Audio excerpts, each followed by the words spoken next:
Hey crafty friends, Kim from stampingimperfection.com. Thank you so much for joining me today.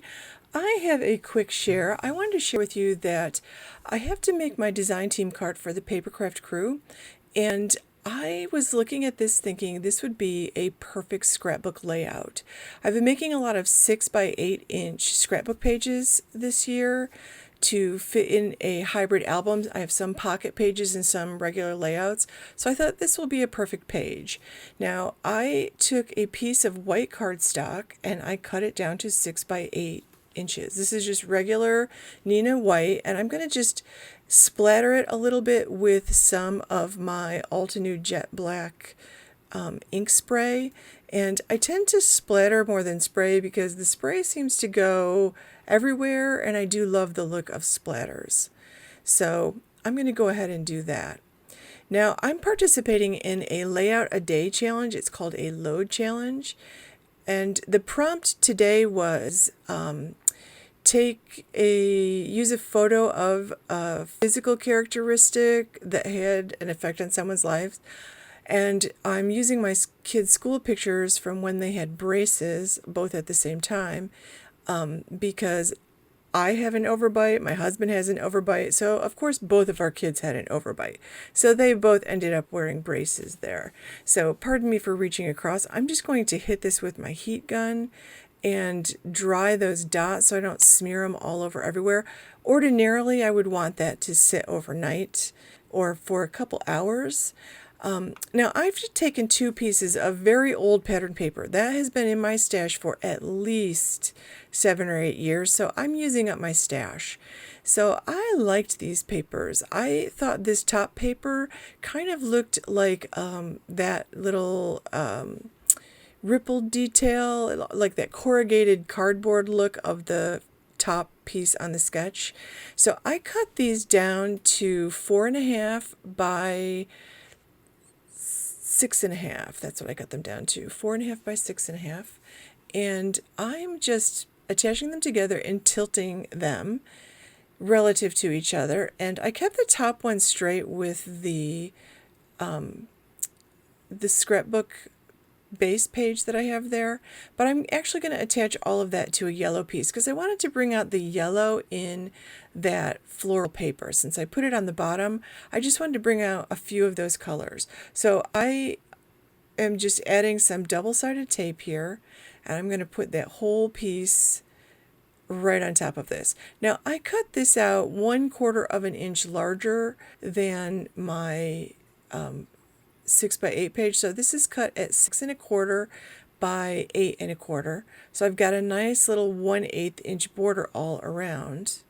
And I like the way that looks. I feel like that kind of makes it feel finished off. Now I'm going to do the same thing with the photos. And again, I cut the yellow cardstock pieces 1/4 of an inch larger than the photos lengthwise and 1/4 of an inch larger than the photos widthwise. So I have a nice little 1/8 inch border.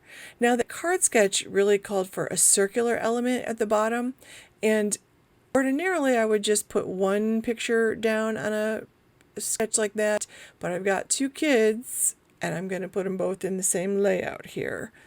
Don't want anybody to feel slighted. So I'm going to just tip these a little sideways and layer one on top of the other, and that'll take the place of that circular element. Now you'll notice on that card sketch there's also a strip across. I pulled out a roll of my Vicky Bouton washi tape. I really like this washi tape, and I think this is from her Let's Wander collection, and I just thought it was nice with the colors in the paper, and it's nice with the letters, the alphabet stickers I want to use here. So I put that across so I could anchor the title, which is going to be Smile. It's got to be Smile, right? And then that sort of takes the place of the sentiment on the card. And I have a nice little title on the page. And I do I'm not going to put any ephemera or anything. I'm going to put a few little enamel dots or bread tops, some old stuff in my stash. Again, using up the stash. But I do need a place to journal, do just a little bit of journaling. So I'm taking just a a label tag, and I'm sticking it underneath the pictures at the top, and that is it for stuff I'm tucking under the pictures, which I know is unusual for me because I do love stuffing things all around.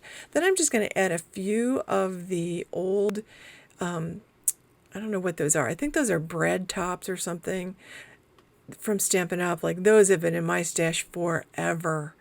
And, you know, I used them for a long time and then stopped using them for a while. So I'm using stuff up here. So I'm just going to add the one that matches the blue flowers in the page, and I'm putting an odd number on.